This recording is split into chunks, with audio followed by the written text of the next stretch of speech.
what's going on, guys? Zach here with Triple Take Podcast. Today we have a handful of trailers to get through, a couple interesting tidbits from the box office.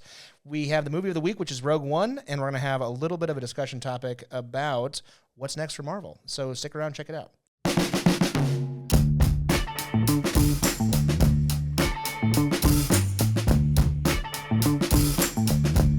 Ladies and gentlemen, welcome back to another episode of Triple Take Podcast. I am your host, Jacob. With me, as always, Zach. Hello, how are you?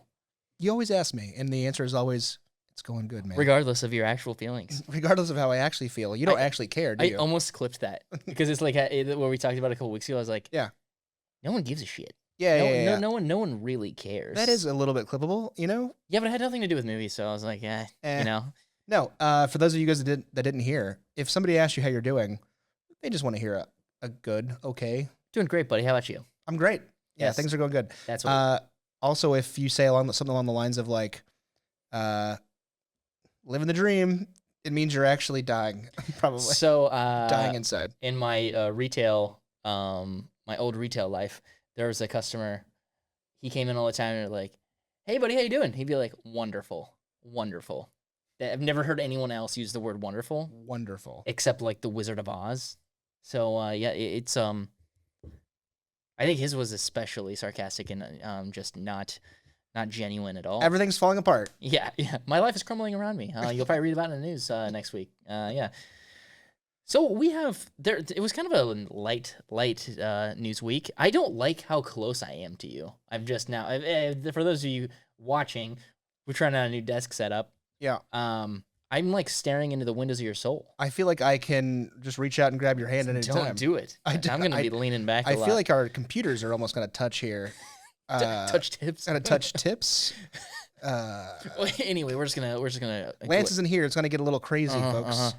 Well, Final Destination. Speaking of crazy, Final Destination, 90% on Rotten Tomatoes. I didn't think that movie franchise could hold a percentage like that. Apparently, it was very well received. Let me look this up. When did it come out? The first Final Destination? Oh, I don't know, like 2001. Oh, you're talking about on 90%. You're saying this is the original Final Destination. No, the new Final Destination Bloodlines movie has a 90% on 90%. 90%. That's 10 away from 100. Let me check your math on that really fast. Yeah, 90%. Shockingly high for Interesting. I mean, it's an interesting concept, like a predestination, final whatever. You know what I'm like? So yeah, it's just kind of shocking to me. It's got a 7.1 on IMDb, but a 90% on Rotten Tomatoes. Hey, good on them. They managed to fool somebody. How many reviews? That's always like they have the news amount. You know what I'm saying? Like they'll probably have like 40. Oh, it's 92 right now. Really? It went up. Wow. In the 10 minutes? In the 10 minutes we've been talking, That's crazy. there must not be that many reviews out there. That's what I was gonna say. Like, I feel like if you have like a movie come out and or like a week before where they have like just the critics rate it, and they're like 90% on Rotten Tomatoes out of 3 reviews. Out of 3 reviews. Like, oh, okay. Can we Now, really believe that? A lot of studios, unfortunately Disney is one of them, that definitely pays for reviews off the rip. Kind of surprising that they didn't get more kickback from that, you know? Yeah. What was it, like a year ago that kind of came out? Yeah. I mean, you can pretty well tell when, like, I remember specifically it was... You think Final Destination is doing that? No, I don't think so. There's only 140 reviews. How much money did it make? I don't know yet, but it's only 140 reviews. But I do remember specifically when, like, Miss Marvel came out, or the Marvels, or whatever that it was, the one with Brie Larson, the cheese girl. They were like, I mean, admittedly, people were review bombing that movie just on purpose, out of spite. Mm-hmm. But also, Disney was paying for reviews, so those things kind of cancel each other out, and then you end up with a shit movie. Like a 75%. Yeah. Well, it looks like they made $102 million internationally, and nope, I lied. I'm getting all turned around here in this article. Okay, for reference, on Rotten Tomatoes, The Marvels has a 62% with 371 reviews, and Final Destination has a 92 with only 140. So I feel like that's a lot of reviews for that quickly. No? I mean, it's fully out. Considering like it's like broad released. Yeah, but this is 2 years ago as the Marvels came out, and it's only gotten twice as many reviews as Final Destination. A little more than 2.5 times. Could that still be COVID-ish? Kind of like a. I don't know. I don't know either.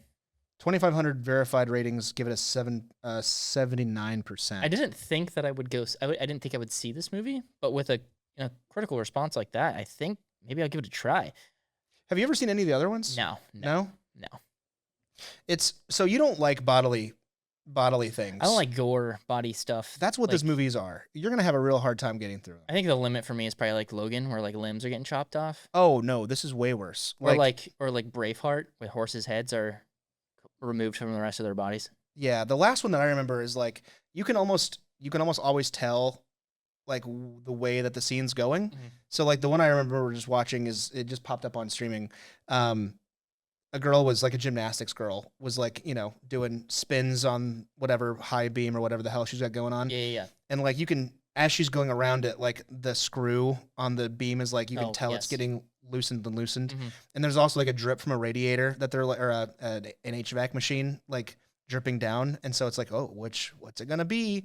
And then she's gonna freeze to death. She ends up just slipping off the high beam and then just like breaking her neck. But you see the whole thing and like it, she ragdolls. Well, what I had seen, do you remember that initial teaser that came out for this? It was like 10 seconds long and was like a glass breaking and then ice going into the ice bin and like behind a bar. No. Yeah, I don't like that at all. Don't like that at all? It's the same thing with like Saw with like in the pit of like syringes. I can't do that. They like fun fact, they had to like by hand to make all those. Oh God.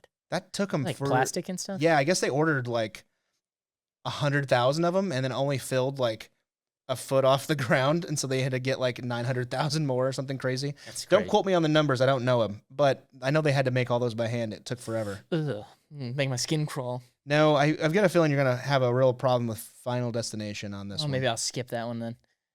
I don't know. I mean, it's doing exactly what I thought it would do. And like the more I think about it, the more I don't want to watch it. It's worth a watch. It's like thinking about. I'm going to check it out when it comes to streaming. There you go. That seems to be my Is that fair? default now. It's like if it's not drawing me to the theater, I'll probably give it a chance on streaming. There's very few things that come out that I won't like totally watch at all, unless it's like an animated like kids movie or something. It's not into the animated stuff. It depends. I do love me some Kung Fu Panda. I'm not a Disney adult. I don't claim to be. We already have one of those in the podcast. Yeah, God, thanks. So I typically most animated movies I just don't get into unless it's like. See, is it a medium thing for you? Like, is it just because it's animated? Because no, don't get me wrong, there are many things that are animated that are good. I like a lot of animated things. I have no problems with it. Okay. So like Rick and Morty is phenomenal animated. Yep. Archer, phenomenal animated. BoJack Horseman. Never watched it. Me neither, but I know it's animated. Well, anyways. So one last thing just to round this whole thing out. Solar Opposites. Fantastic. Oh, yeah. That's ending, I believe. Yeah, probably. Well, to end this whole thing off for real, for a good 15 years, Ratatouille was my number 2 movie on my top 10 rank list. Anyways, hey, did you hear that Thunderbolts?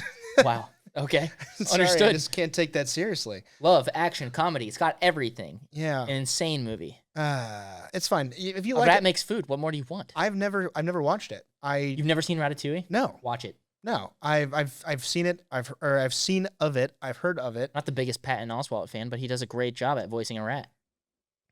I do like Patton Oswalt. His little monologue he did in Parks and Recreation. Yes. That was all off the cuff. He just made that up on the spot. Yeah, fanfic. That was incredible. Yeah, he's a big fan of Boba Fett in the Sarlacc pit. Huge fan. Mm-hmm. Huge Boba Fett guy. Do you think that Book of Boba Fett played off of that? Yeah. You think that there had to be some sort of like they knew people would be like. I think that the director or the producer, somebody saw that skit on Parks and Rec. Little Easter egg. And they were like, make it so. That was the time, too, where Disney was greenlighting everything Star Wars. God. I mean, that was like, I wouldn't say it's quite as bad as Netflix in the early days. Can we make it on the volume? Sure. Man. $5 million, let's do it. If it's bad enough, South Park, excuse me, South Park had a whole episode about like, if you even have remotely close to an idea, Netflix will give you $1 million for it. Thanks, Ted Sarandos. Yeah. Hey, did you hear about Thunderbolts? It's doing well. Yeah. It's still doing well. It's doing really well. It just passed. It's not Sinners well, but it's well. No, but you need more Michael B. Jordan for that. That's true. That's true. You need more of that. It had Michael B. Jordan, and it had that other girl that everyone likes. Haley Steinfeld? Haley Steinfeld. Yeah. Yeah. She could have been in this. She chose not to. Not to be confused with Jerry Seinfeld. Not to be confused. Different gender and spelling. And yeah, a little bit different. However, they could have had Hawk Girl Light, whatever, Hawkeye Light. What's her name? Is she the Hawkeye? Is she the hot guy? Is she hot? I don't know what you're saying. She's Hawkeye. Are you having a stroke? Hawkeye, right? She's the fucking bow and arrow guy. Jeremy Renner? Yeah. Is that his name? Hawkeye? Hawkeye? Yeah. Yeah. That's his replacement. Yeah. Yeah, they could have had her. She could have been in this. They decided not to. In Thunderbolts. Yeah. Why would she? She's not like a ragtag, like. Yeah. She doesn't fit the script. But she doesn't have a bunch of. My point trauma. is, if you want to compete with Sinners, you get yourself some more Haley Steinfeld. Her mom's new boyfriend happens to like swords. That's about it. Douche. Yeah. He's great in Better Call Saul. To be fair, I have a sword. It's very cool. Yeah. She fits. It's very cool. It's a Witcher limited edition. Oh God. It's very cool. Equally douchey. It's super cool. It's the white sword. It's. Anyways, hey, the point is that Thunderbolts passed the Incredible Hulk in just 2 weeks. So the Incredible Hulk grossed. We probably should have had the numbers. I was gonna say that. What is the numbers? I don't know. Let's see here. You look up Incredible Hulk. This is the Edward Norton one, correct? Yeah. The Incredible Hulk from 2008, not the one with Eric Bana. It's the worst. Whatever one it did the absolute worst.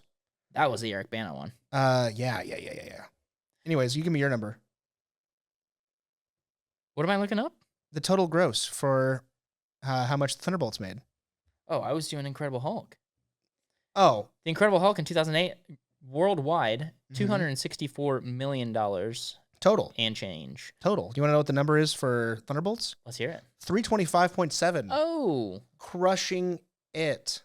It's doing well. It's kind of insane that it's holding as well as it. I did kind of see it coming, though. I think this movie has a lot going for it as far as like word of mouth goes. I think their marketing killed it as well. I think they were probably a little bit disappointed at its opening. I think I was disappointed in its opening numbers. I was disappointed in the opening numbers, but I will say that I was not excited for this movie until A24 did a trailer for it. They killed it. And then I was like, "Ooh, this is incredible." Not that I'm in the industry, but as we in the industry say, it's got legs, I think. It's got legs. It's got legs. Yeah, no, it's doing great. Also, apparently its budget was only $180 million. Well, most of the movie took place in the vault, and the other half of the movie took place in like a limousine.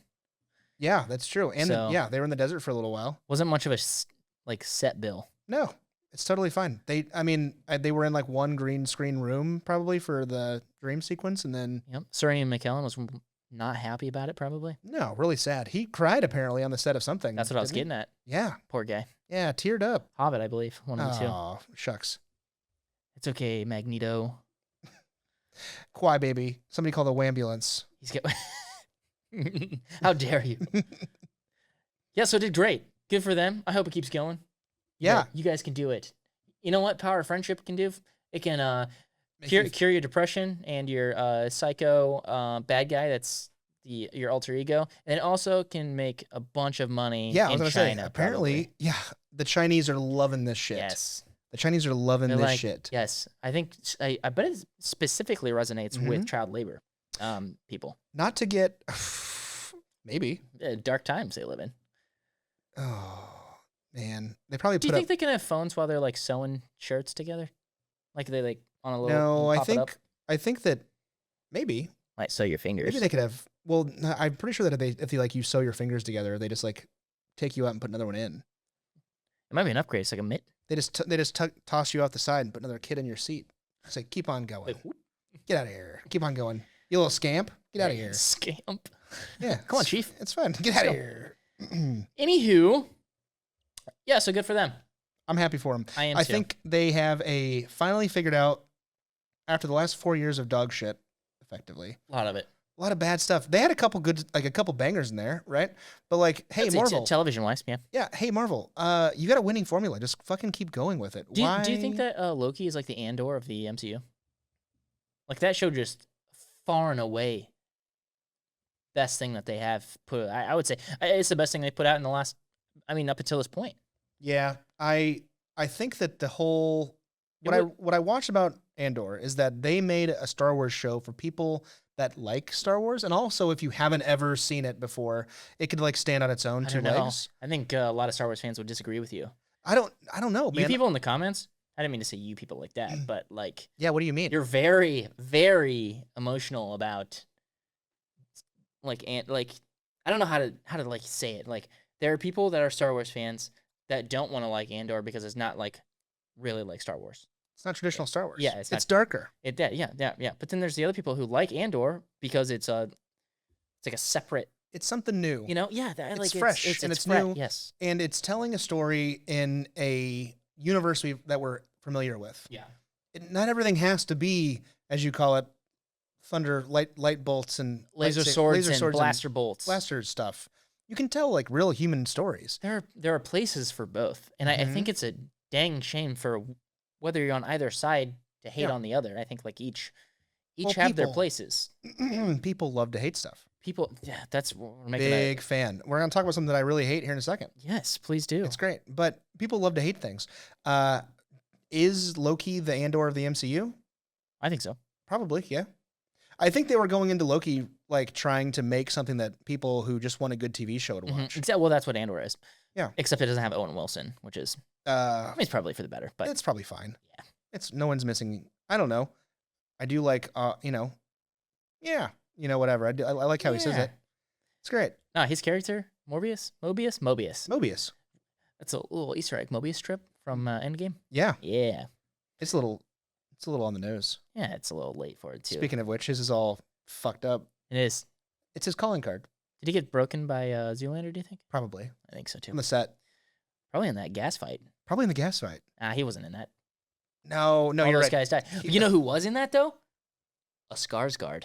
Proof that good movies are built on the backs of Skarsgårds. You heard it here first. Yes. You heard it here first. Yeah. You can't make a bad thing with the Skarsgård in it. It's true. It's impossible. Try it. You can't do it. I don't mean to double, triple down on this, but like girl with the dragon tattoo, the Northman. Yep. Zoolander. Killed it. Andor, obviously. Yeah. Have you ever seen Vikings? Yeah. Love Vikings. That's the third one. If you get a Skarsgård, specifically Stellan in there, yes. Like either A, his acting is so good. Succession. Yeah, it's great. If you get a Skarsgård, either A, their acting is so peak that they're able to like pull something that is shit up to greatness, or their manager, whatever, is just like only picking things that he knows is going to be killer. I don't know. Either way, give the guy a raise. I think there's a certain degree of that for most people, unless you're Millie Bobby Brown. Oh, well, the problem there is that she doesn't like movies. She doesn't watch them? Doesn't watch them, doesn't like them? That's so unfortunate. I think she just sits in a dark room and eats carrots. Is that a generational thing? Probably. It could be. Goddamn kids. She's a rabbit? Yeah, she just likes to eat carrots all day. The dirty of the better. Remember? Oh, yeah, she's Wallace and Gromit. Yeah. The were-rabbit. Gosh. Man, the final season of Stranger Things is going to be crazy.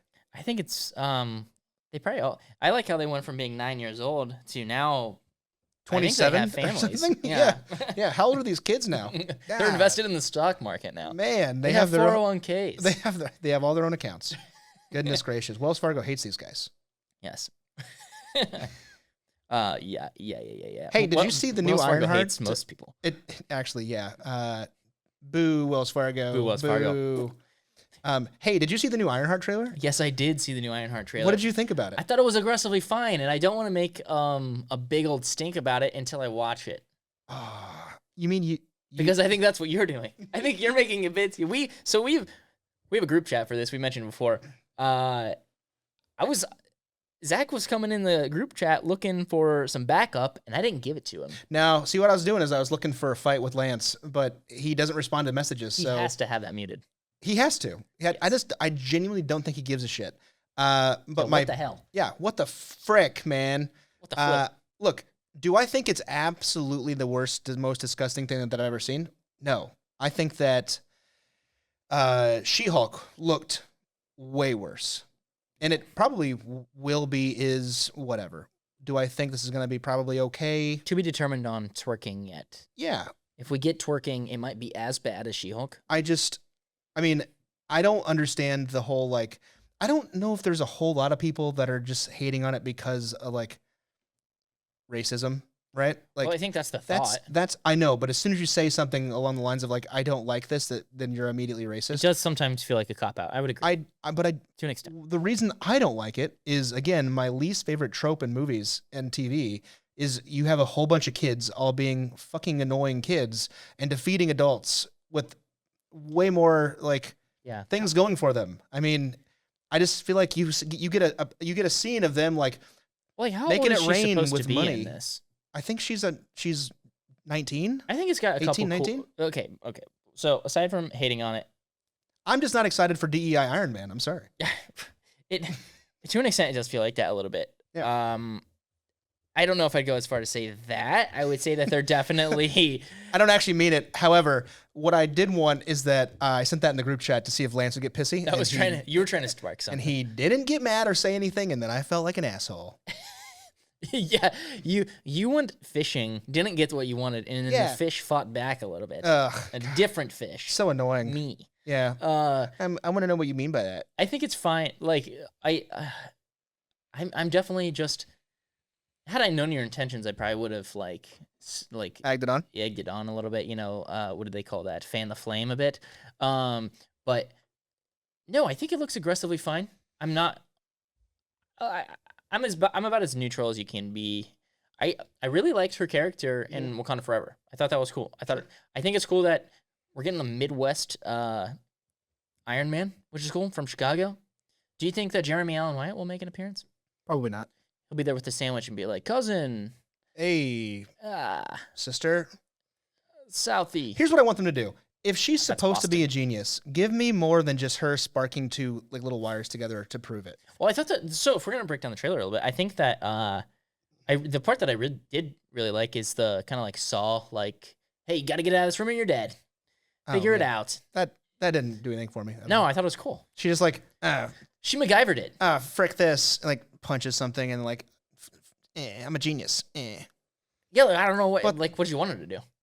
Prove that if she's supposed to be the new Iron Man and, like, better than Tony Stark in every way. Is that what they're trying to accomplish? Yes. How do you figure? She's supposed to be the replacement. She's literally wearing an Iron Man suit. Replacement maybe, but I don't think I don't think she's trying to be something. I don't think they're trying to make her very, very, like, smart. Yes, but they're trying to make smart as they're making her out Tony? to be I don't know. better than Tony. They even made a whole point to bring up Tony. You're saying it with such confidence. I don't think you can. She had an interview. From this trailer. I listened. She had an interview with Robert Downey Jr. and Robert Downey was like, "Keep it up, kid. Really, really appreciate your journey so far." The dude got a plane from Marvel Studios. What do you want him to do?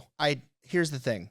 If you're setting her up to be, I know that it's a 3-minute trailer, but you're gonna have to feed me here, baby. I'm a baby bird. Feed me. Yeah. Give me something that shows that she's actually better and smarter than Tony Stark. Give me something. Show, don't tell. That's my point. Again, we haven't seen the show. Okay. Well, in the trailer, they're like, "Hey, retard, you're a fucking genius."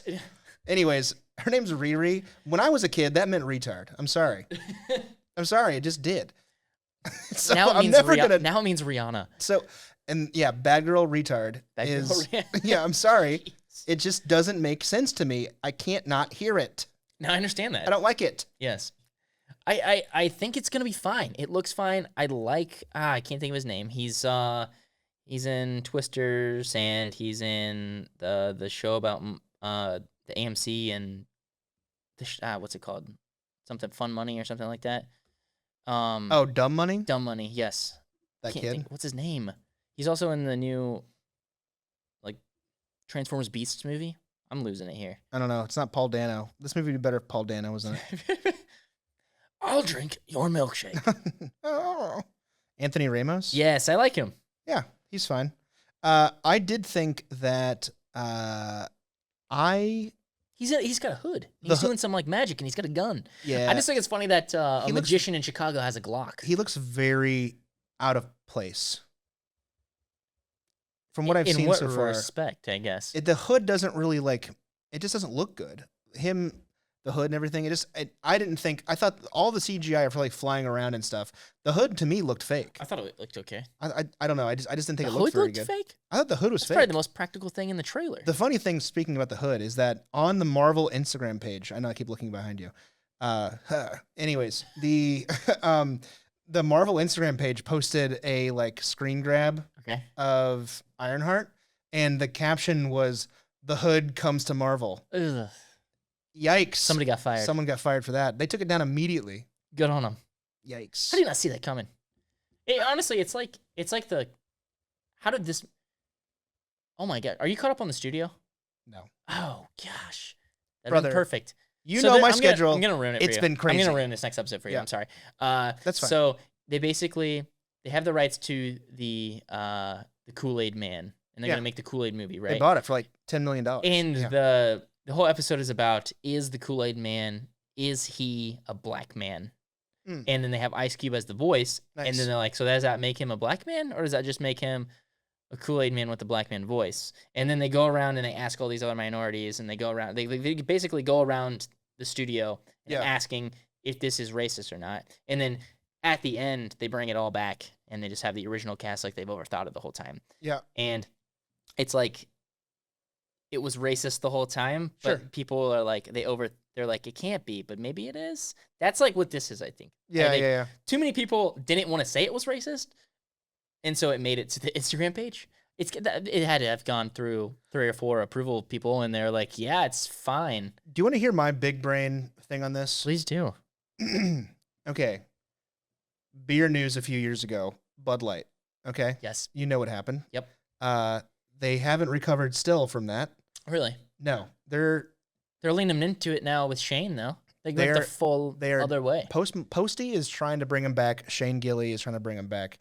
But it took I know what can fix this. White guy with dreads. White guy with dreads. So, anyways, what happened. For those of you that don't know, essentially they put somebody on one of the cans. It pissed a whole bunch of people off. Made him mad. Made him real mad. Mm-hmm. My point is that like I don't think the approval process is that serious for a lot of these larger companies that have like so many. Wendy's had like a 19-year-old dude just running the account.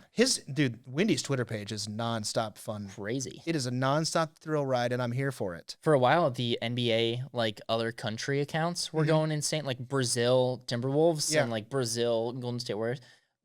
The most insane sexual innuendo stuff like you'd ever seen, and they're like, who's allowing this? Who's running this? Yeah. No, I don't think that the approval process is like that serious for a lot of these bigger companies. I think they just like let it run. Probably. I mean, I think for the most part, it doesn't really matter unless you have something bad. No, as long as you follow like brand guidelines for Marvel or whatever that it is. I mean, the post looked good. I say to an extent, everything is just fairly vanilla. It's like you want to show activity, but you don't want to show like opinions. Yeah, it's like it's June. Everything's gonna have a rainbow flag on it. Yeah, or like it's just how it is. Yeah. It's just corporate forward-facing optics. And July 1st, it's like, oh shit, Target's not gay anymore. Guess what? American flag. Boom. Guess what? Different. Yeah. Yeah, they don't waste a second to get that shit up there. No, most companies just flat out don't waste any time. I like how obvious it is and how much we're talking about it, and they just continue to do it. Yeah. I think every year I see like there's one Instagram account that's pretty funny. It's like Florida Man or something.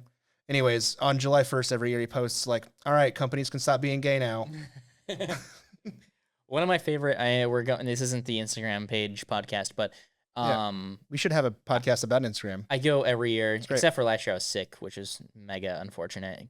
Broke my streak. I go to the Indy 500, and there is a page that only is active really this week. The Indy 500 is coming up. Is this coming Sunday. Yep. It's only active really for this week and like a week after. Mm-hmm. It's called People of the 500. Oh, nice. And it's just the most drunk, sunburnt, vomit-covered, disgusting people.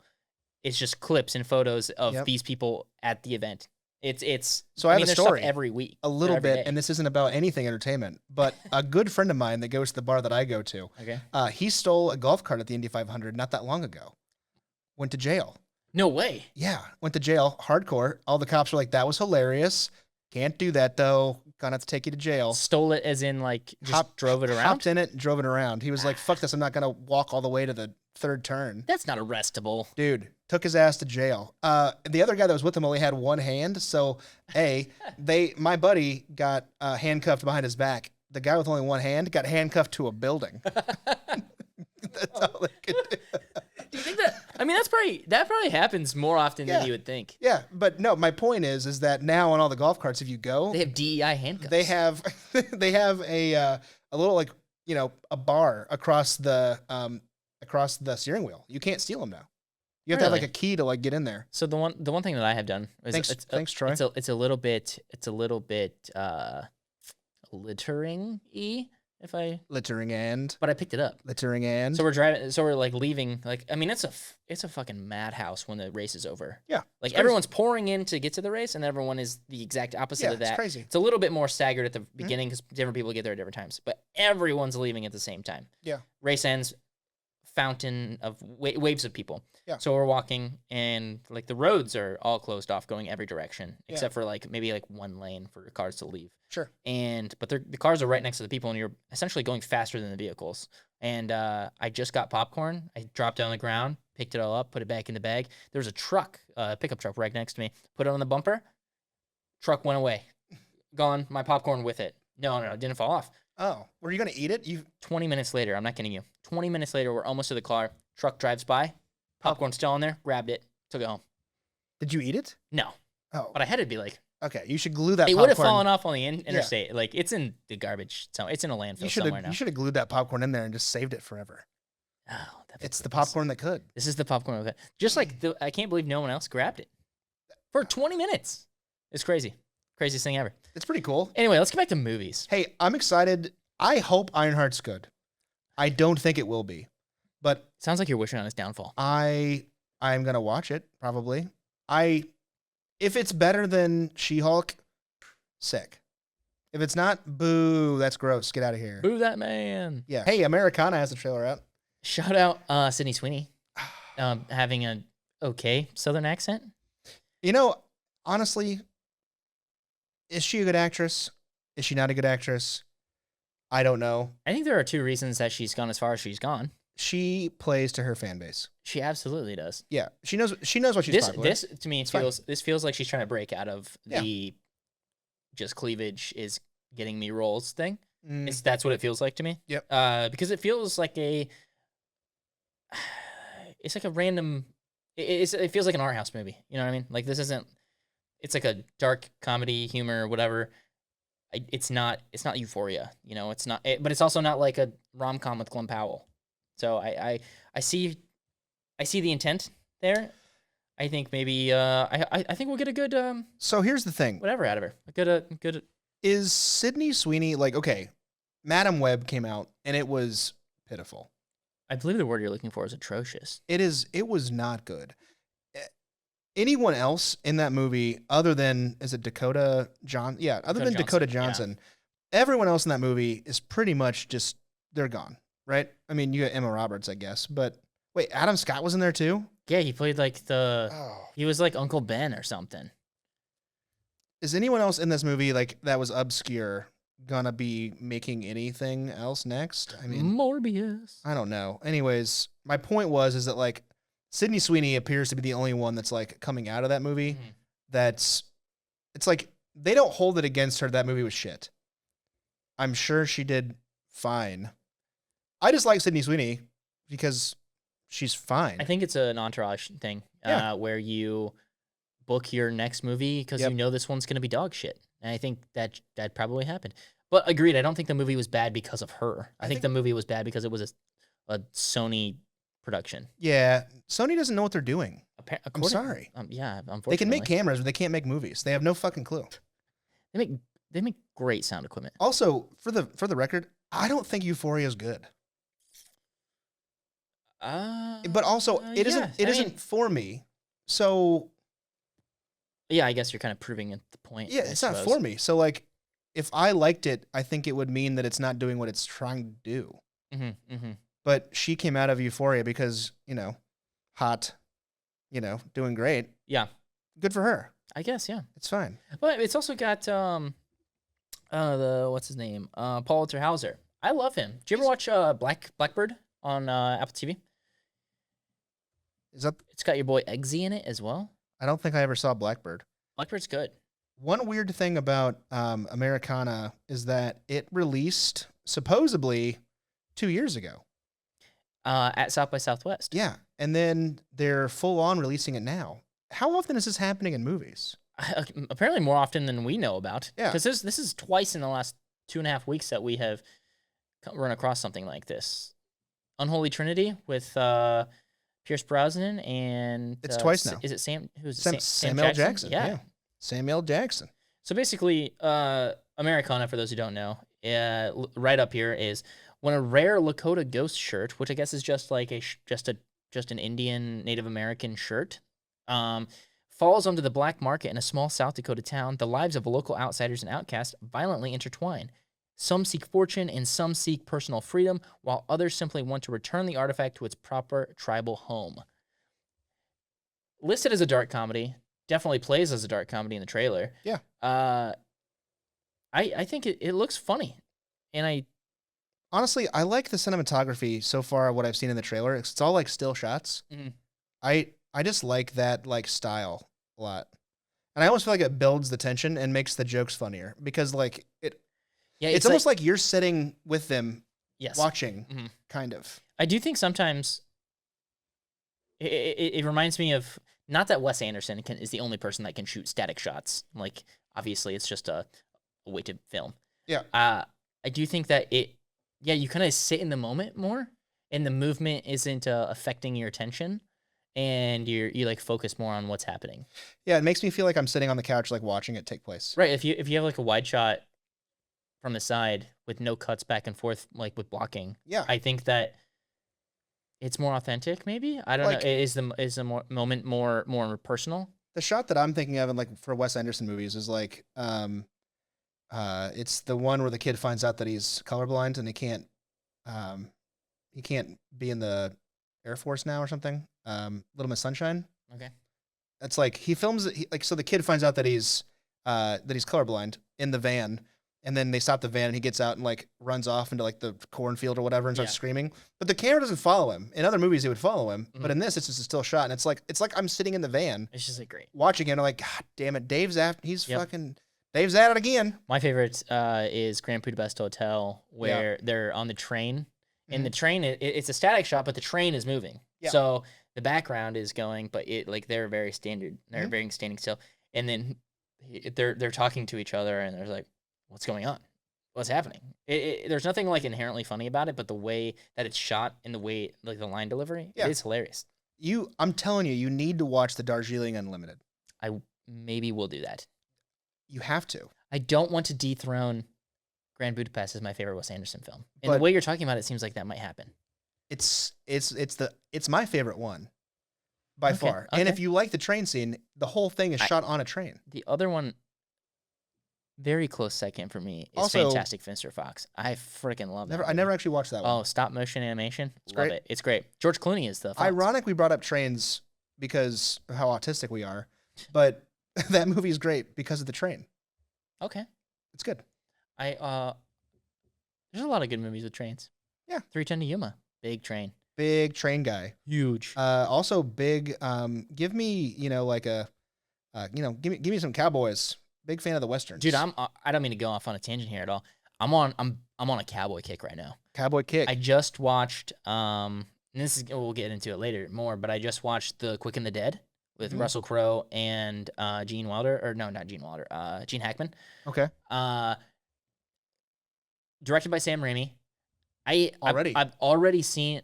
I've seen for a long time this movie on like lists of movies I need to watch, and I've never really given it. I never gave it the time of day. Watched it this weekend because shout out my friend Ben, Blorp on Letterboxd. Shout out Ben. I saw that he had watched it recently. Yeah. And I was like, you know what? I'll do it this time. Big fan. Rented it, watched it. It's the craziest thing I've ever. Like, it's so over the top Sam Raimi, the dynamic shots that they take, some of the most insane cinematography I've ever seen. And it came out in 95. Ooh. You should watch it. I highly recommend it. When did Spider-Man come out? Was it 98? 99, I think. 99? Sam Raimi kills it. Oh, has he ever not killed it? I don't know. I don't think so. Anyways, you said Cowboy Kick? I'm on a cowboy kick right now. I feel like that is a wing sauce somewhere. Cowboy kick. Yeah. Okay. Anyway, back to the movie podcast. New wing sauce name, I call it. I'm going to watch it. Shout out Americana. Shout out Sydney Sweeney. Yep. Shout out also Toby Huss. I love him. He's in like a bunch of random movies as just I don't know. He brings this certain feeling. I can't really describe it. I don't know. He's just kind of a weird dude. He kind of is a what's his name? What's the guy that plays Caliban? Oh, I don't know. We just were ripping on him. We just were talking about it. Not Worthington. It's one of those like long ones.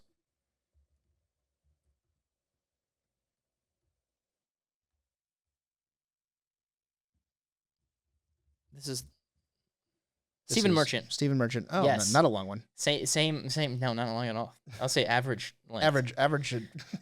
Aggressively average at law at best. I would say, yeah, like 5 inches. Yeah, that's fine. That's average, right? I guess. I think it's average. But yeah, so I'm going to watch this movie. It looks good. I'm excited for it. It comes out in August. Hey, do you want to know about another movie that sounds pretty cool? One more. I would love to. Fountain of Youth on Apple TV.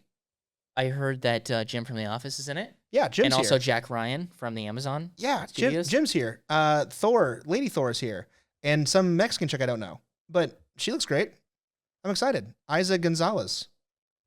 Anyways, it looks fun. The whole thing is that there's a Fountain of Youth, and it looks like the Jim's dad has tried to find it. You totally know her. She's in, like, look at her face. She's in movies. Baby Driver. Oh, yeah, she's in Baby Driver. She's the chick from Baby Driver. Yeah. I love her. She's also in Godzilla vs. Kong. And she's in Fast and Furious. I didn't watch that one. Hobbs and Shaw? No. Well, just kidding. I did watch that one, but I hate watched it. I think she's fine. She brings a certain, it's my word. She brings a certain level of swag. Ooh. Yeah. She's cool and hot, and I'm gonna be in this movie. That's the energy No, she she brings. looks great. But the whole point is that like Jim's dad, and we keep calling him Jim, but I don't care. We're gonna keep doing it. John Krasinski. His dad was trying to find the Fountain of Youth, forever, and he dies probably. I'm gonna guess, and they try to find it anyways, and it's an Apple TV movie, and also Natalie Portman's in it. The official write-up from IMDb is: two estranged siblings join forces to seek the legendary Fountain of Youth. Using historical clues, they embark on an epic quest filled with adventure. If successful, the mythical fountain could grant them immortality. So it's got some National Treasure vibes. It's got some Uncharted vibes. It's got that's actually the only two that I can think of. But it's just like kind of Pirates of the Caribbean questy. It also at some points feels like Mission Impossible with some of the action stuff they got going on.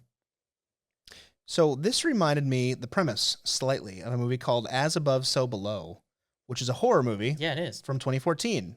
And these two crazy kids. I think that was a remake also. I think so. They are exploring the catacombs of France to find something. I don't know what it is. Do they find the Fountain of Youth, or like it's the fucking stone that turns fucking anything to gold or some shit. I don't fucking know. The Midas thing? Sure. I don't know, man. I don't know the point. Anyways, they're after some like artifact, right? And long story short, they go through the catacombs, and it's actually like the 7 levels of hell to get to the bottom. Just as under Paris? No, that makes sense. Because French people suck. Yeah. The point is, it reminded me a little bit of that. And this isn't a horror movie. I'm actually going to look forward to watching this. It looks good. When I watched that movie, I was terrified. When I watch this movie, I'm going to be like, oh, Jim from The Office is so funny. You ever like see a marketing thing and like, dang, I fell for that. Like I did exactly what they wanted me to do. Yep. I was watching Yankees Mets last night, and behind the catcher was a poster for this movie, and that's the only reason that I went and watched the trailer. I was like, that looks good. That's got John Krasinski on it. So I'm gonna watch it. Admittedly, I was scrolling Instagram while I was taking a shit, and I saw a trailer because Natalie Portman posted it. And I thought, she's in something else? I'll watch it because she's in there. And then I saw, hey, John Krasinski's in this. It looks fun. It's also got Donald Gleason. Yeah. This looks great. I'm excited for it. And Arian Moayed. I like him. Yeah, he's also in Succession. Yeah. He's great. What's his name in Succession? Steiny? Something like that? He's the friend who's an asshole. I thought it was Steiny or something like that. Stewie Hassani. Yes. Big fan. Also, Steiny. I was thinking of the Nelk boys. This is Screw that guy. Yeah, fuck those guys. This is a fun take. Stanley Tucci is phenomenal, and he's in this movie too. And he plays Stanley Tucci. Not really, but that's what he does in every movie. I think it'd be a super funny. It's definitely been done before, where like actors who are known for playing big roles show up as those roles in other movies. I think it'd be hilarious if he showed up as like Caesar Flickerman from just randomly. Just there. He's just like, Hunger Games, Kenneth Everdeen. And it's just like, yeah, sorry, big dog, we're after the Fountain of Youth. Stanley Tucci's TikTok is also phenomenal. Is it really? Yeah, he does like cooking stuff sometimes. And he plays Stanley Tucci the entire time. Oh, he's himself. He's just himself. And he's like, hey, we're making pasta. Oh, I have seen those clips. Yes. It's good. It's just fun. So it's just good old fun. This sort of genre for me it always gets me going. There was a book series whenever I was in middle school called 39 Clues, where these two children were basically raised most of their childhood to be good at this like quest, this for like family secrets, without them knowing. And then when I can't remember what exactly happens, but somebody dies and then they go on these quests for these 39 clues. And it feels like that. I'm just a sucker for this genre. It for me, it's vampire movies, anything that's like a national treasure, and Star Wars. You know the number one thing it has going for it? John Krasinski. Apple TV. Apple TV. Yeah, they haven't have they released other than C? Well, apparently it's got some hardcore fans. Yeah, I'm not gonna say I'm not saying I'm giving it a go here. I'm just not the biggest Jason Momoa fan, but I mean it's doing well enough that they're finishing it. The final season's coming out soon, I believe. See? Yeah. I see. Here's the thing. I think that they can't afford not to finish it. Yeah. I think that they don't want to have their first failure yet. So they're like, well, it would be their first show. First show that bombed. And it was the show that opened it. Yeah, that's what I'm saying. So they have to finish that one. No, I agree. I mean, they're throwing good money after bad, but they have to do it. It's fine. So yeah, I'm gonna watch it. Yeah, it looks good. Yep. You should too. When's it come out? May 23rd. Yes. Soon-ish. Holy cow, is that next week? What the heck? How have we not talked about this? Is it an Apple TV release or is it a theatrical? Yeah, it has to be an Apple TV release. I wonder how much they're getting paid for it. I don't know. But yeah, dude, we're 52 minutes in and we should get into the big topic. Oh, what is it? Movie of the week. Oh, yeah. We're doing that. Yes. We're doing that now, aren't we? Yeah, so as you know, Andor Season 2 wrapped last week. Did it really? Final three episodes of the season. Did it really? Yes, and the final 3 episodes of the series. Limited series, truly limited. I freaking loved it. It was some of the best television I've watched in a long time. It was a top 3 show for me, I think. Definitely got some recency bias. Mm-hmm. Do you want to know a hot take that I've got? Please do. I only have one actual problem with Andor. The way that they've released it was quite possibly the stupidest thing I've ever seen. If you're even remotely a busy person, it's impossible to stay caught up. No, there's something about having you get a big 3-episode block at the beginning, okay? And then an episode a week, because then we get to spend the entire week talking about the hour-long stuff that we just saw. Yeah. And I can comb over it and rewatch it. Well, that's kind of what happened with this is not every episode. I feel like season 1, most of the episodes were 45 minutes plus. Yes. A couple of these were not that long. Yeah.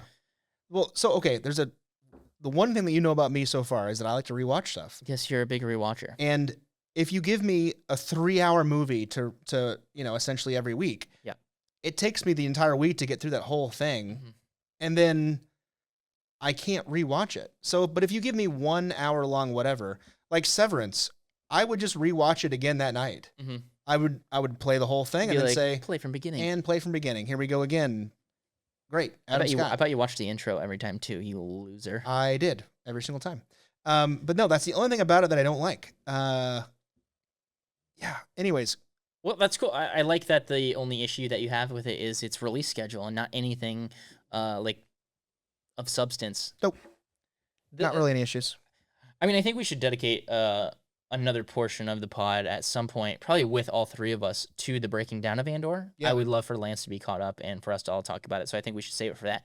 But cool. My off the cuff, off the rip, like reaction to the show is, rarely do you have another piece of media compliment and in this case make better something else. Yep. And in this case, our movie of the week, Rogue One, Andor did exactly that. Lance's favorite Star Wars movie is Rogue One, which I think is not a bad choice. Not a bad call at all. No. It's definitely up there. One of his only good takes. Yeah, surprising. I didn't know I had it in. Yep. So Rogue One on its own was fine. Very good even. It feels like they had someone, I can't remember the showrunner's name now. Tony Gilroy. Tony Gilroy. I feel like they had him sit down and he really did his research on this. And so like he watched Rogue One probably a whole bunch of times. He was the writer for Rogue One. Oh, right. Okay. Well, even better then. So he knew these characters very, very well. And he wrote this TV show to complement the movie. Absolutely. That has to be the way that it goes. My only question left for him would be like, did you know you were only going to get 2 seasons? So originally it was pitched as 5. 5 seasons. Okay. And from what I have heard, I don't know how accurate this is. I think fairly. They took all 5 of like the major season plot points and then put them into these arcs. So they combined 2 and then like boom, boom, boom. Like the infighting on that planet with Cassian and the stealing the ship. Yeah. As the test pilot or whatever. The Gorman massacre. Yep. All the stuff that happens on that planet with. So is that why the 3 episodes? Because they all go into. It's 3. It's very, very much 3 contained arcs. Yeah. I mean, they're kind of episodic in that regard. Yeah. And then obviously at the end where like everything kind of comes to fruition. They save Clea and all the stuff with Luthen and all that stuff. But so you finished Andor. How quickly did you watch Rogue One? I watched Rogue One the first half that night after I finished Andor. Wow. Okay, so one of the things that I was gonna went right into it. The how seamless everything is. Heck, even you could go as far to say Andor season 1, season 2, Rogue One, A New Hope. Yeah. They essentially all take place. The last 3 episodes of Andor and then Rogue One and A New Hope all take place within like a week. It's like, it feels like it's hours between the end of episode 12 and Rogue One. It feels like it's hours. Well, when Cassian goes to... I didn't catch it. Is he wearing the same clothes? Yes, when he's walking like through the... Yeah, like through the trading post. Where's he going? I can't think of the name of that place. At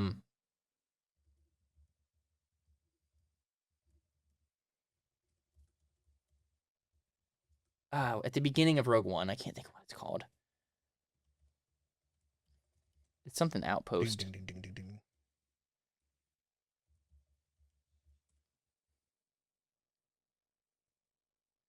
Ring of Kafrene. The Ring of Kafrene. Yes, so it's basically 2 asteroids connected together with like a city. Yeah, it's sick. It's really cool. It's really cool. Well, he goes after. He's like, oh, I have a connect there. I got to go get some information. So he eventually like confirms the same stuff. End of Andor. They know that there's a super weapon. Yep. They don't want to release him to go like figure out what's going on. Yep. In Rogue One, and then they meet up with Jin, and all this shit happens, and you know what I'm saying? Pretty much confirms it. Yeah, like it's just so seamless. Yeah, no, everything works so well. One of the big takeaways that I have is that the episode, I think it's episode 10, Who Are You? Is that right? Yeah. Episode 10, Who Are You? I guess they went back and forth quite a bit. 9. 9? On the line. The end of the Gorman. Yeah, the end of the Gorman massacre. So they go back and forth apparently a whole bunch on whether that line even gets uttered. And then also what to title the episode. For me, when Andor says, "Who are you?" to Cyril, it like throws off his entire worldview. Like he's spent the last however many years like it's consumed his life chasing Cassian, and he's like, how is it possible that this guy that I've been chasing for years didn't even know I was looking for him?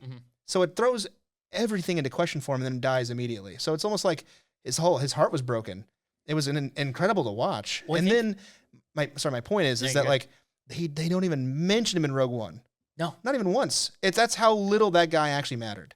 Yeah, to the entire rebellion. Yeah, you know, I totally agree. They don't care about this guy. It's incredible. The other thing to me is like, it's almost the exact opposite of that with Dedra and Luthen. Mm-hmm. Like Dedra has dedicated her entire life to finding Axis, who is Luthen. Yep. And he was under her nose the whole time. The entire time. She also makes fun of his wig, which I thought was funny. Yeah. She gets her shit rocked in though for like, I mean, Krennic is like, all right, so you finally have Axis, and you go in by yourself. Just roasting him. Just roasting her. Why? And like, apparently he puts his finger on her head. Yeah, unscripted. Unscripted, improvised. What a great call. Man, her fucking facial expression there was incredible. She was like, oh, he's touching me? Yeah. Oh, my God. It's like, he was like siphoning the information from But her no, that whole like fight scene with Cassian and Cyril was just absolutely incredible. And then for him to say, who are you to this guy? Like that everything, his soul breaks right there. It's just like this. You think it's this...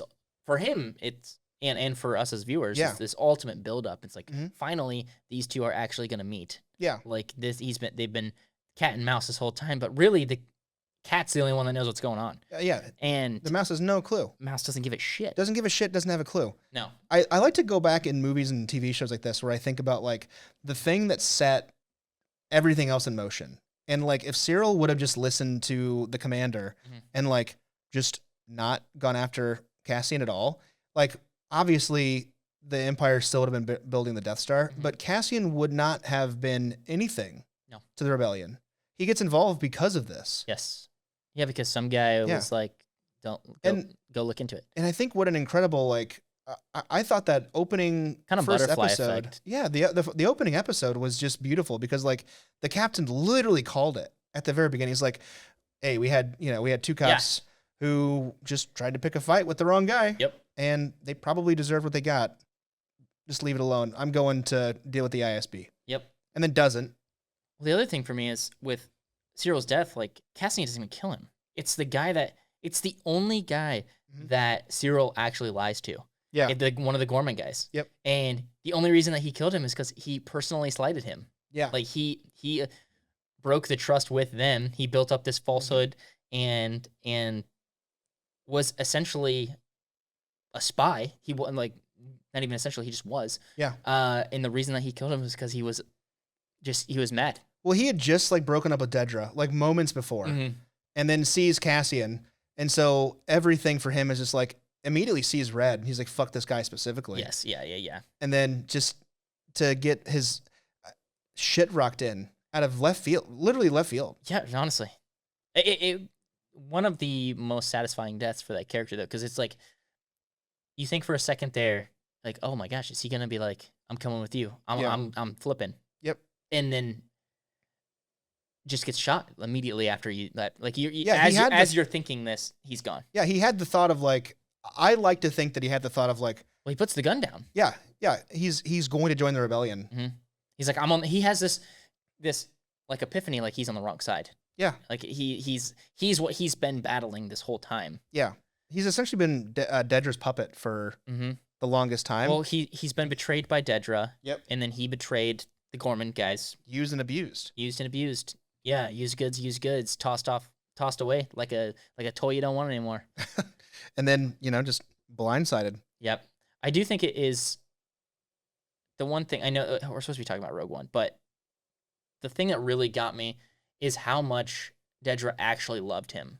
Like, she truly loved him and wanted him to, like, during the build up to the massacre, she was like, go find him, bring him back, go lock him up. I'm taking him home. Yeah. Like, he's my responsibility. We're getting him out of here. Truly wanted him to be safe. Yeah. And like, she's truly evil, but a product of the Empire. Mm-hmm. And he is a product of the Empire, but kind of in the like a different way. Does that make sense? I think that Cyril was born to want like law and order, and then he found that just to a T a rule book follower. Yeah, to the Empire, it's like that's exactly what they want, and so he just found solace there. Yes, and only to find out that like, oh, I've just been shit around. I think the big difference between Dedra and Cyril is that Dedra does it for the glory, and Cyril does it for the. It's right. Like he thinks it's the right thing to do, so therefore he does it. Yes. Yeah. Yeah. Anyways, hey, Rogue One. I watched that movie this week. It remains a top 4 movie, I think, for me, as far as Star Wars goes. Do you remember when it first came out? Did you watch it in theater? Certainly you did. Yeah, I did. Yeah. First one without a crawl. Yeah. Do you remember people being like so pissed about that? I remember turning it on and like I had forgot that it didn't have a crawl, and well, I think a very purposeful kind of reaction to people being upset about that, where it just goes from a long time ago to like it has that I don't know what some sort of orchestral noise, and then it goes boom, planet.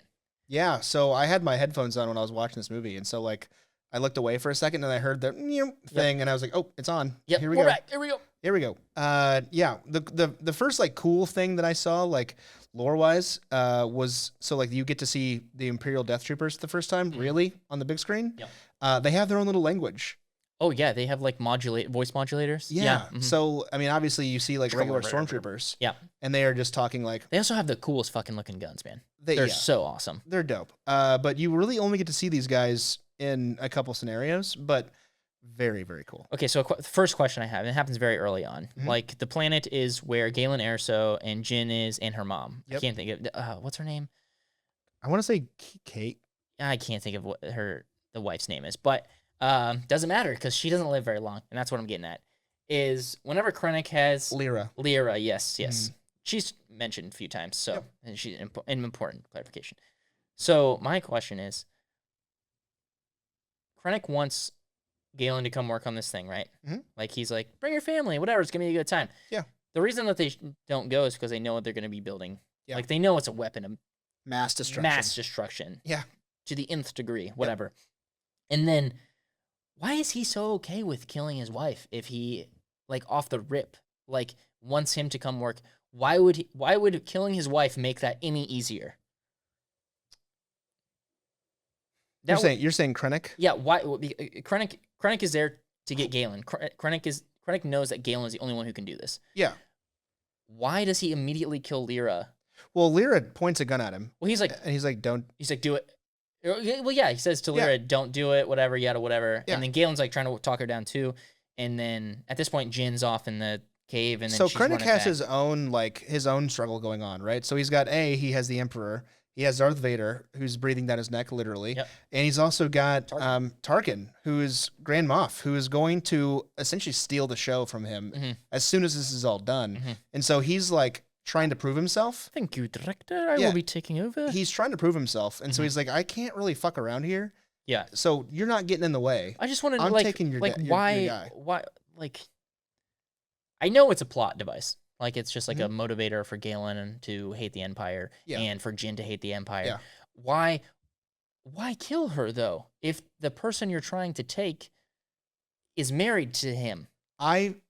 It almost like you need his brain. He has to do he's the only one that can help you do the thing that you need to do. Is it more of like a demonstrative, like the Empire doesn't give a shit? Yeah, the Empire is gonna do what they want to do, and no matter what. Yeah, I think maybe it almost like symbolizes like if it's not you, it's gonna be somebody. Yeah. So you might as well like live comfortably. Yeah. And they showed a flashback of them doing literally just that, right? They're all sitting drinking on Coruscant. They're all having a great time. Yep. Everything's fine. Smart guy and his wife and his kid, and then Krennic, who's a military cool guy. Dude, things are going just fine for you, so just go back to that. Yeah. Right? And that's what he says to him, too. He's like, hey, you'll live comfortably. Just come help me build this thing. It's going to be just fine. Yep. And also, it's kind of like, at the end of the day, if, like I just said, like, if it's not going to be him, it's going to be somebody else. Like, and that means that my wife and kids get to live. Like, you have to figure out a way to be okay with it. Almost. I'm not saying Death Star is great, but also like, if the thing that I care about the most is my kid and my wife, build the fucking Death Star. Yeah. Yes. You know? Yeah, to protect them. They're going to kill these people regardless. So help them do it. Then I think is a follow-up question to that. Yeah. Is the assumption that Galen and Saw got linked up after he kind of defected, and that's why they know each other? Yeah. Because it's a little ambiguous, because it's just like, oh, that guy's super smart guy who happens to know a rebel and a terrorist. I don't think they really go into it very like in depth, but if I had to guess, it would But be. I trust him enough to take my kid. I think he probably met him on Jeddah, or like he knows about Jeddah or something, right? That's where they get all of the kyber crystals. Yeah, I'm sure or a lot of them. Something they've built before has been kyber crystals, right? So you think Saul and his paths crossed? And we may just be totally talking out of our butts because chances are it's been explored in some book somewhere. Which I'm telling you, people right now on TikTok, if it's not on a screen, I'm not doing it. I'm not reading a book, maybe a comic, but I want that to be additional information. I don't want it to be like things connecting each other that are like significant plot points. You know what I mean? How do you spell Urso? ERSO. Saw Gerrera met Jyn Urso as a child. Yeah. No idea. Not even AI knows how that happened. But my guess is that like, okay, you're Jalen Urso, right? Galen Urso. You're like, hey, Empire's doing some fuck shit. Mm-hmm. I would like it if that didn't happen. Mm-hmm. Maybe let's spill some tea over here to this Saw guy that I met who is, leading some rebels. Who loves doing some sort of huffing paint thing. Of something. But that's definitely keeping him alive. Dude's sniffing ether or something. He's just, I think it's just straight glue. Just sniffing straight glue. It's that Elmer's contact cement. He's like, damn, this shit in hits. that like disgusting brown glass bottle. Mm-hmm. Yeah. He's got just bottles of that on his back, and he's got a Camelback. What's his? Is it Forrest Whitaker who plays? Yeah. Man, depending on what side of the face you're looking at for Forrest, you're getting a different actor. Dude's got an interesting looking face in this movie, that's for sure. One eye, a little slanted, kind of going to sleep, and like grayed out. Disappointed in you. Yeah. Other side, wide awake and upset. Yes. Yeah. So we also jump. Speaking of Andor flowing seamlessly into this movie, they talk in the last few episodes about Cassian's contact Tivik on the Ring of Kafrene. Yeah, we meet Tivik immediately. Yeah, and Cassian kills him immediately. Yeah, oh yeah, yeah. I think at this point it's kind of like they mention it in Rogue One, right? When Jyn and Cassian get back to Rebel Base. They're like, hey, this is what's happening. Yep. No one believes them. And then Jin's like, I'm going to fight either way. Who's with me? And then Cassian says, we've all done things that we'd regret we've all done it in the name of the Alliance, of the Rebels. Insert Andor seasons 1 and 2. Okay. And so you kind of just chalk this up to like, if Cassian doesn't get out of there off Kafrene, then the message dies with him. Oh, yeah. And so he can't let this guy with, the only other person who knows at that point is Clea. Yeah. And she's like a emotional mess at that point. Yeah, she's not helping nobody. But Cassian has this, information guy on Kafrene. Injured, apparently. Has to get out of there. I think it's funny that he can't like, climb. I can't climb my arm. And then he's like, it's okay. I'll get you out of here. Pop. Bow. You're dead. Yeah. Goodbye. See ya. So, like, is the point there to keep it quiet so that not too many people know what's going on? I think that he sees, one, his buddy's not getting out of there alive. Yeah. 2, they're going to torture him and tell him who the hell he was just talking to. That's true. And he has to get out. He's dying either way. He's got to get out. He's dying either way. See ya. Sorry. I think also it's an information kind of corral. Yeah, sure. If you want to say that. Sure. Because I think if too many people are being loudmouth about the Death Star plans, then they're like, we got a leak. Yep. And at this point also in Andor, they know they got a leak. And Krennic is trying to plug these holes. And Dedra and Dedra's boss also gone. Dedra ends up in prison. That dude kills himself. Yep. What's his name? The other guy that Luthen kills. A phenomenal death scene in Rogue One. Or in Andor, episode 12. Like, I can't remember the guy's name, but they're standing outside of Dedra's boss's office, and like they hear the one blaster bullet go off, and he just puts his hand up because the 2 stormtroopers are like getting ready to go in there to find out what happened, and he's just like, "No, obviously we know." What a great! Didn't have to say anything, just It set the tone, man. That was so good. I think, yeah, and I think that's a lot like Tivik too. It's like we can't have you blabbing. Yeah, they know that you know. Yeah, they're gonna get the information out of you one way or another. He's gonna get the information. Yeah. Someone's dying, and at this point, it's gonna be you. One way or another, they're gonna find out what you know, and then that puts everything else in jeopardy. So you have to clear out some loose ends. The other little side that I took from my immediate rewatch of Rogue One after finishing Andor was the Bix and Cassian love story. Yeah. Which I watched Rogue One first, obviously, right? And I thought that Cassian and Jyn were in love, just like everybody. And I was like, I think it was fairly obvious that it was like it's like that. It's like, what would you do if the world was ending and you knew the world was ending? Yeah, they had a little thing. We're just gonna have a thing here for the last 15 minutes of our lives. They never acted on anything though, and so that was always my question as to why didn't he, why didn't he try to kiss her or say anything at all other than your dad would be proud.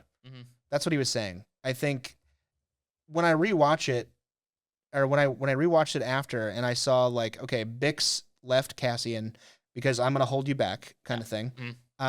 Don't worry, when this is all over, I'm gonna find you again. He knows that he's waiting for Bix. I now see more of a brother or sister type relationship with Cassian. You definitely want to. I kind of feel more of a brother-sister thing.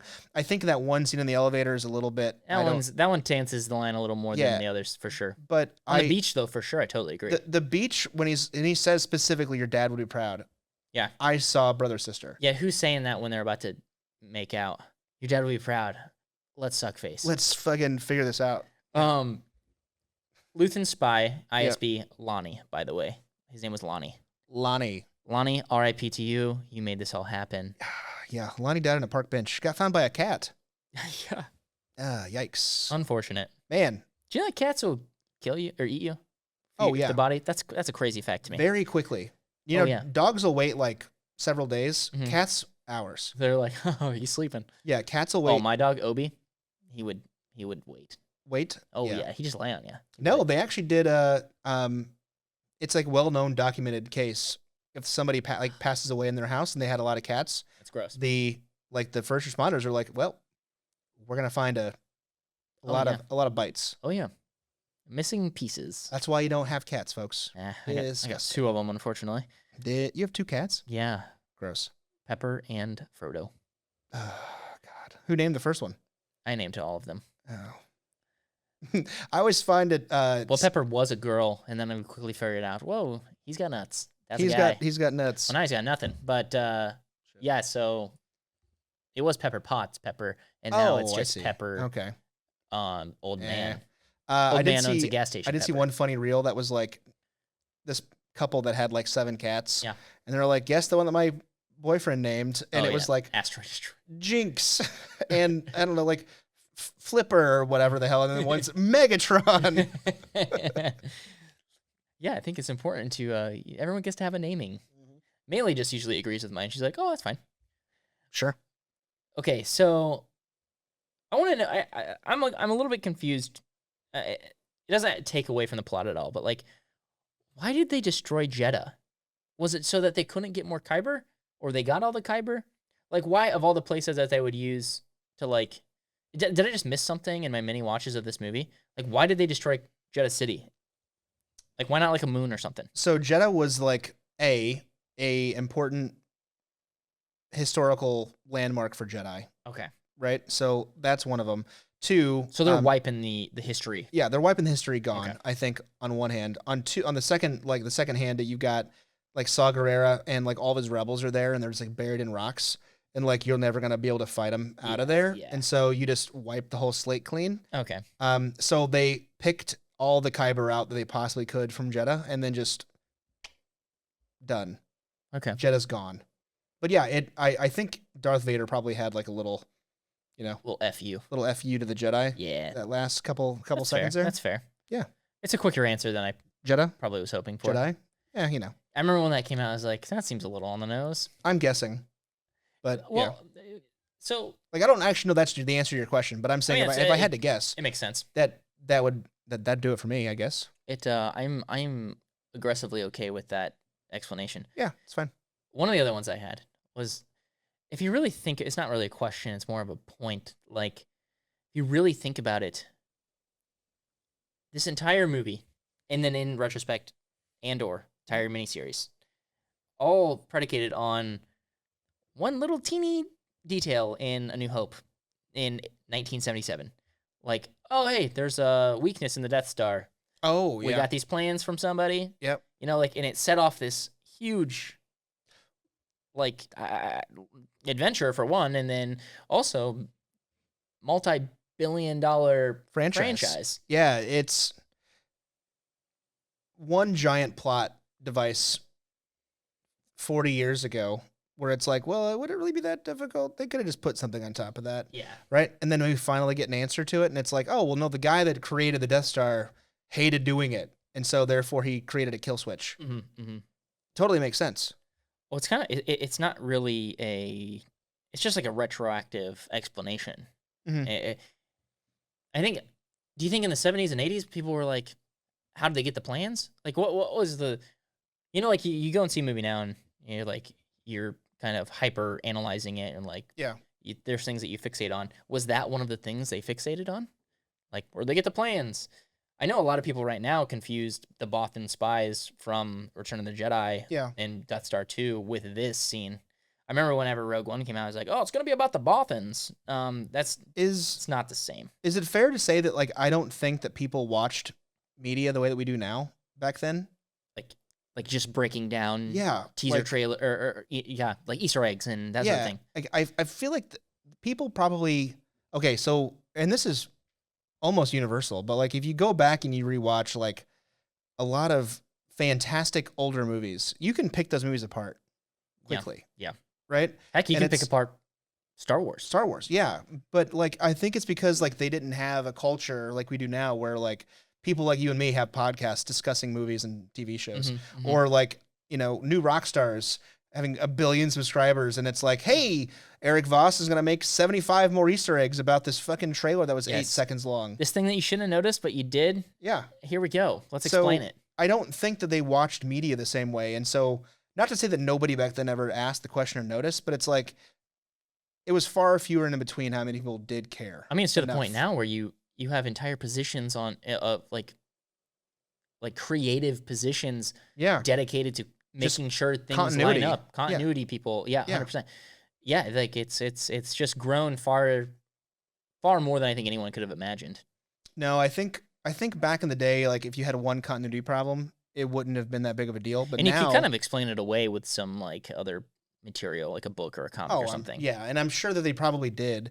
I mean, I didn't really, I've never gone into like the super deep like book lore. I was gonna say that I mean that kind of spawns the expanded universe stuff. Yeah, the legends or whatever, right? Because all that goes. I mean, I'm sure we've heard Saw Gerrera somewhere else in the Legends franchise, right? I haven't heard it, but I'm sure that it's in there somewhere. But no, I don't know. I just think it's a little different. No, I agree. Rogue One also is the first time that we have ever seen on the big screen, really, to my knowledge, correct me if I'm wrong, a non-Jedi Force user. Chirrut. Oh. Chirrut Imwe. And I thought that Donnie Yen played a great blind dude. Like, his character as a whole, I really love. Like, he's doing some crazy shit. I'm pretty sure that he got his role in the John Wick movie because of this movie. Could be. Because he's Ip Man as well, and he's also... Yeah, that's true. I think it's more... I would say it's probably more from that. Probably true. No, I thought Donnie Yen did a great job, and arguably one of my favorite parts of the whole movie. For Rogue One. One of my favorite parts with him in it, actually I have two, where they're capturing them on Jedha, and they put a bag over his head, and he's like, "What are you doing? I'm blind." Yeah, I'm blind. And then when they're on Edu, trying to get Galen or trying to kill Galen at that point, then nobody really knows about it at that point. The hush hush. Yes, he like blind shoots a TIE fighter out of the air, and then that TIE fighter crashes into the He other pops out of nowhere and it's so awesome. I think you're missing one of the best parts though, is that so Cassian walks off with his blaster in the Cypher configuration. Yes, he's like, that man is shrouded in darkness. And he goes, does he look like a killer? Mm-hmm. they're like, no, it's like a friend. He is asking base, yeah. Yeah, and he's like, the Force moves slower around someone who's about to kill. And then K2SO is like, well, his sniper was the blaster was in the sniper configuration. Yeah. And then naturally Jen's like, oh shit, he's gonna kill my dad. What the frick? Yeah. I hate this a lot. She has this like shit. Oh. Damn it. Dang. Does she have a little bit of like a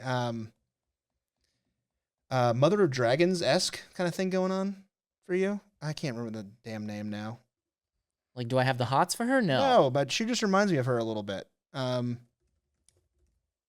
I don't Emilia think so Clarke. at all. No? No. She has like a little Emilia Clarke to me. Well, Emilia Clarke is naturally a brown-haired brunette, I believe it's called. Yeah. I don't know. I just get a little Emilia Clarke out of her. That might just be that she's kind of short and British. Could just be me. Yeah. Yeah. Just putting 2 and 2 together. We also have yet to mention our man's K2SO. Oh. Yeah. There are like, honestly, there's not a bad character in this movie. No. And I'm really glad that we didn't get expanded stuff in Andor. It really wouldn't have made any sense with like Baze and Chirrut and stuff. But the K2 stuff, I love it. When you say there's not a bad character, I think the only character that like I don't particularly like, but he's not supposed to be likable, is Saw Gerrera. Yeah, he's just an asshole, and he's just a pain in the ass to. He's not really on anyone's side. Mm-hmm. He's just kind of a pain in the ass, well, right? He's one of the first characters to make it from TV show animated Clone Wars to the big screen. Yeah. So I mean that was really cool too. And also, if we're gonna continue kind of on this like Easter egg thing, sure. The whole movie was an Easter egg fest. Oh, all of it. You could see Chopper at one point driving through Yavin 4 base. You can see the Ghost crew from Rebels, the ship. You can see the Ghost in the end battle over Scarif. Mm-hmm. Also in Yavin at the base, like the intercom says General Syndulla, referring to Hera, also from Rebels. Yep. I want everyone to know that Zach has not watched Rebels. Please, in the comments, let him know what he is missing out on. The show is phenomenal. I'll watch it. The quality of you just need to get past the animation. That isn't my problem. Animation isn't my issue. Oh, I think it's kind of ugly animation, if I'm totally honest. Oh, okay. Well, is it like blocky? It's very Disneyified. That makes sense. I remember when it first came out in the first season, I was like, this freaking sucks, man. Okay. But now I'm over it and I love it. And honestly, I like it better than Clone Wars. The first season of Clone Wars had that like Disney, like where they're like running and the hair's not moving. Yeah. Or like any amount of physics.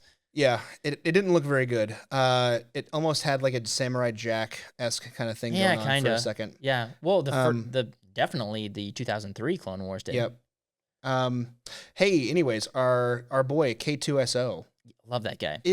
Shout out Alan Tudyk. I love that character. Like, I love the explanation for his like attitude. Oh yeah, yeah. That's just a symptom of like the the reprogramming. A throwaway line in Rogue One that is expanded on in Andor. It wraps up the entire Gorman arc.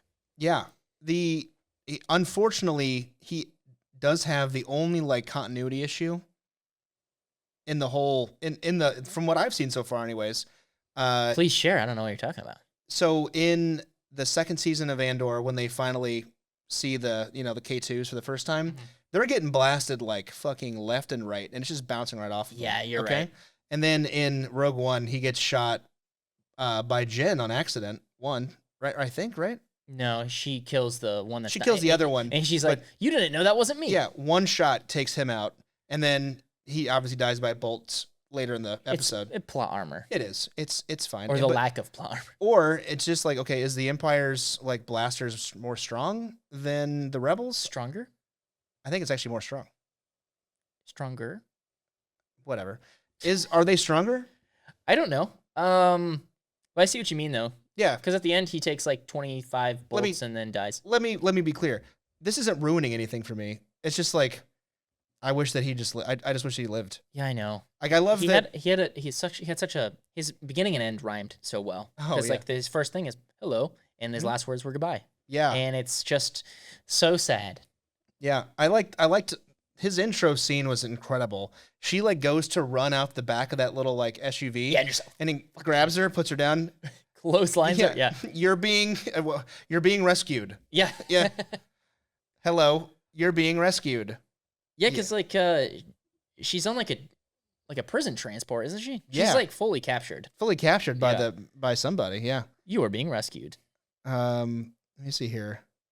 Did I actually put the notes in here for that? Nah, whatever. I said K2 catching Jin is phenomenal. He tends to say whatever comes to his circuits due to reprogramming. I like that. Mm-hmm. Yeah, he does. I also love that he like does bring in like the whole "this is a terrible idea" thing pretty often. Yeah. It's a known thing in every one of the Star Wars movies where like you bring in the odds. Like don't tell me the odds. That has to be a thing. Mm-hmm. But I love that he brings it up. So Jin, no, I think you're confusing things. I don't mean to correct you. Okay. Don't tell me the odds is a Han thing. Okay. And this is just a little bit of a little Easter egg. Easter egg? What you're talking about is I have a bad feeling about this. Yeah, I know you're right. Frick. Which Anyways, he starts to say it, and then they're like, "Shut up." Yeah, don't. But no, when Jen gets into the Starfighter for the first time with those guys, she brings a gun, right? And he's like, "Do you want to know the probability of her using that against you?" High. Very high. Yeah. Sorry. He doesn't. I don't know. Just the voice actor just brings him to life. Alan Tudyk does an amazing job. And then they actually use him like his. They motion capture a whole bunch. It's like a Jar Jar thing. He's got like a stake on his back that's got the head at like the eye line. Yep. No, they did that. Incredible. The movie, like, we're almost to the end here anyway. And I think we're gonna miss out on our discussion topic for like the third week in a row. How did we go to an hour and a half already? We talked a lot at the beginning. It just started, but it was good. It was good combo. Damn. I think we need to touch on two things. Okay, go for it. Potentially three, but they're all kind of the same. Mm-hmm. So we get a few weeks ago. One of our discussion topics was, should there be a Vader film? Should Disney make a Vader film? Yeah. I think if we were to get this level of Vader, like this style, this like cinematography with Tony Gilroy and all this stuff, and then like combined with Kenobi. I know I said it before. I said I don't want a Vader film. We've already got a lot of Vader. Yeah. The whole thing's about him. No, I think we could. Not to cut you off. Go ahead. However, on our TikTok, there was one guy that commented. I don't know his name. We can put it in here after the fact. Thank you. But he said, "What if you got a Darth Vader film that was like him hunting Jedi during Order 66?" Mm-hmm. I would watch that. Or like after that. You know, just after he becomes Darth Vader. Yeah. Let's give him a couple weeks and he starts hunting down like Jedi. Death Star's being built. Like let's go. I would watch that. 100% I want to watch that. Well, like and bring Hayden back in for it. Hell yeah. Yeah. With some flashbacks and shit. Hell and yeah. Oh yeah, no, I totally agree. It's great. I want to explore more. We want a better Kenobi, is what you're basically saying. I want a better Kenobi because I feel like we would get a little bit there. We don't want any of the Reva shit. We don't want any of the Leia stuff. No. We want Obi-Wan and Vader. Honestly, I'd be okay with not even having Obi-Wan because like that kind of presents some. I don't think it needs Obi-Wan continuity stuff too. Is like because then it kind of takes away from their like I haven't. Mm-hmm. They're like a New Hope. Yeah. On the Death Star thing. No, which is fine. I don't think you need Obi-Wan at all. I think you literally just have a buddy comedy with Palpatine and Vader just fucking around. Yeah, Starsky and Hutch. Yeah, just find it out. They're just killing everybody. I would watch that. So shout out that guy. What a great idea. If we got to see another Safdie brother killed, I'd be okay with that. Yeah, no, that's fine. So the other thing I was going to bring up. Mm-hmm. There is some iffy, uncanny valley face replacement in this movie. Oh yeah. Dare I say the only thing that keeps it from being perfect for me, and it's the Jeff Bridges Tron argument for me. It looks considerably better. It's considerably better, but it's like at that point, I think most people would be okay with a recast for Tarkin specifically, and I would like you just to completely remove the Leia thing at the end. We did not need the Leia thing. I think it would have been okay if we just saw her back. I think, yeah, or just let's face it, when the ship enters lightspeed. Movie cuts. Yeah, that's it. I did like seeing I loved seeing Vader standing on like the platform. Oh yeah, and watching it. Yeah, that was cool. Some of the coolest Vader that we've ever seen, actually, and right before that scene. Go back through and just rewatch when the mouths move, because Grand Moff Tarkin looks. I think it looks fine. I don't think it looks incredible. It's fine, but Leia's mouth at the very end is really bad. That's the one that's pretty not good. It's really bad. They clearly ran out of money at the end to make that happen. So what I notice is that if there are other faces in the frame, Mm-hmm. it makes it look especially bad. Yeah. Tarkin is almost always a single frame, medium shot, chest up. Yep. Like blocked talking to Tarkin or talking to Krennic, right? Or like any of the other people. Like when Tarkin comes and steals, he's like, "Oh, the Death Star is finished. It's mine now. Thank you." Yeah. Like I'm taking all the credit. Hear me out. Disney has how much money right now? A ton of it. A lot of it.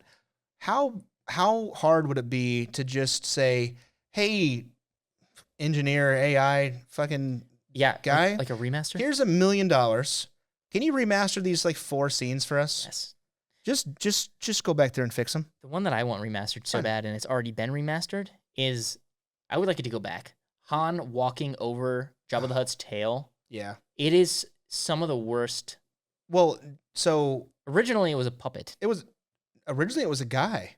Yeah, you're right. It was literally a guy, it was a dude, just standing there. Wasn't a weird worm. Yeah, it was just a guy. Because we didn't get him back until Return of the Jedi. No. Why not just make it a different dude then? Yeah. At that point, that's kind of confusing. Yeah, I don't know. That's the one thing that George Lucas said, is that he was like, I always intended to have this happen, but I just couldn't because of technology. Yeah. And it's like, but did you? Some of the things I think it's a little bit of a cop out. I don't know. I think it's a little bit of a like, I'll just explain this away. Whatever. Look, Georgie boy and me, we go way back. Mm-hmm. I like what he does. That's totally fine. But also, if you just say like, I thought it looked cool, that also is a good argument for me. Yes, I'm okay with that. I'm fine. Don't go back through and like, don't lie to me. Yeah. Yeah. No, I agree. Last thing, we should wrap it up before we. I think we skipped the discussion topic. I think we said that for next week. Yep. I wouldn't mind getting Lance's terrible opinions on this. Mm-hmm. So okay, for those of you, next week the discussion topic is going to be Marvel. What's next? So kind of like, I think we want to talk about just what the next phase is going to look like, because I think you could make the argument that the multiverse saga has not been as well received. Obviously, it hit some bumps. It's too convoluted right now. Things are not. Let's bring it back around. So how do we figure this, or how do we fix this? We'll talk that next week with our boy Stripes. Yep. Ayo Stripes. Yeah. So hey, what'd you watch this week? Let's wrap it up. What'd you watch? All right, quickly. Andor, obviously. Yes, you did. Movie of the week, obviously. Your Friends and Neighbors. I am on episode 6. Oh, good. Okay, good. Moving right along. I think the detective has just come into his house for the first time. Okay. That might be. We watched a little bit of 7, and I was like, I'm confused. Back it up. And so we went back to 6. Are we on 7? Is the most released one 7? Or the last release 7? I think so. 7 or 8. Yeah, I'm all the way caught up. I'm really close to caught up. Yeah. I did start season 3 of White Lotus. It is aggressively not as good as season 2. The music isn't as good either. No, the intro sucks. Yeah, it's not good. Intro sucks. Also, I don't care about any of these characters, even less than the other ones. Yep. It's got the girl from season 1. Yeah, the masseuse from season 1 is back. It's got Lisa, obviously from Blackpink. Big fan of that. It's got the dad with like the 3 weird kids. I can't remember. The mom and dad look familiar. Oh, that's Lucius Malfoy. Also the bad guy from the Patriot. Oh, no shit. Also the bad guy from the Patriot. Okay. Lucius Malfoy's in this. Yes. Hilarious. Okay. He's the only one that I actually give a fuck about. Hand-me-down ribs. I'm pretty sure those 2 weird kids. Something's with those fucking kids. Oh, you're in for it, brother. Yeah, something's with those fucking weird kids. And then the what's his name? The long hair, doesn't care about anything. Piper. No, that's the mom. But no, he plays the ghoul. Long hair don't care. He's in a whole bunch of other shit. Oh, Walton Goggins. Walton Goggins. I love that guy. You said kid, and I was like, hey, what? Fucking love that guy. Walton Goggins goggle glasses. He's great. Anyways, and then Rogue One. What'd you watch? Let me scroll here. You covered it up. Oh, sorry. I watched The Last of Us. It's yesterday's episode. Is it the last watch? I made it so far in now that I have to finish it. The season finale's next week. It's just bad. It makes me want to play the game to like actually see if it is better. But just from what people love to hate things. That's absolutely true. We've discussed that at length. The only stuff that I'm getting now so I haven't watched it obviously, but the only things that I'm getting now on my TikTok are like people making fun of it. Mm-hmm. But it does have a very like buddy comedy-esque thing going on. Some of it does. Yeah. There's just you ever get the feelings like I can't think of any specific shows right now off the dome here, but where it's almost it's hurt by the length of the episodes and the length of the season. Yep. Like I know where we got to be. I know what's coming. I know what's gonna happen. Let's get there. We're running out of time. Yeah. Stuff ain't lining up. Yeah, and stuff ain't stuffing. Not enough to like flesh out the storyline. So I know things are gonna be dropped. Like, and are we gonna get season 3? Yeah. Like, what's going on? It sounds to me like watching a little bit on. Didn't they? We're getting a season 3, aren't we? I think they've already renewed it. Yeah, I think. Unfortunately, but it sounds to me like they let the director who doesn't know anything about the show. No, he's involved. He's the guy who wrote it. I know, but it sounds like he's letting Ellie tell the story. I don't get it. I don't understand. There are things that they changed. He's like calling her to ask, like, "Hey, what do you think would happen here?" And she's like, "Meh." Yeah, she does a lot of that. Yeah, does a lot of that. I don't know. It's just not. It's not that good. And discussing film agrees with me, so that makes me feel better. It's fine. How is it possible we left Lady Mormont, peak Game of Thrones. Honestly, big fan. I don't think that unless she's booked some other shit with HBO after this. I think this kills her career. Yeah, I think it kills her career. I think she's done. I think so too. I also watched The Quick and the Dead, Sam Raimi, very good movie. You have to watch it in a certain like. Kind of have to know it's gonna be weird. I saw in the reviews that it's kind of like it's just strange. Mm-hmm. The way it's shot is unnatural, but it's good unnatural. Sure. It's like it's not. I don't know. I enjoyed it. It was good. It was a good watch. Cool. I also watched Andor and then obviously Rogue One. I'm about halfway through The Black Bag. Mm-hmm. Cate Blanchett, Michael Fassbender. Sure. It's on the cock. I'm going to finish it tonight and report back next week. Can you quit calling it on the cock? No, I call it the cock. Okay. It's on the cock. Hey, don't love that. It's well, we used to have a movie a week thing where I used to work. And oh, really? So we called it this. We called it the cock. Oh, okay. So I'm not going to stop. So it's fine. But yeah. I can't get rid of you. So I think that's it, folks. Thanks for watching. Thanks for listening. Check out our website, tripletakepodcast.com. Yeah, actually, if you want to check out tripletakepodcast.com, I just dropped a article today about what is next for Marvel. What is next? You're going to find out. We'll be discussing that next week. Yes. Like, comment, subscribe.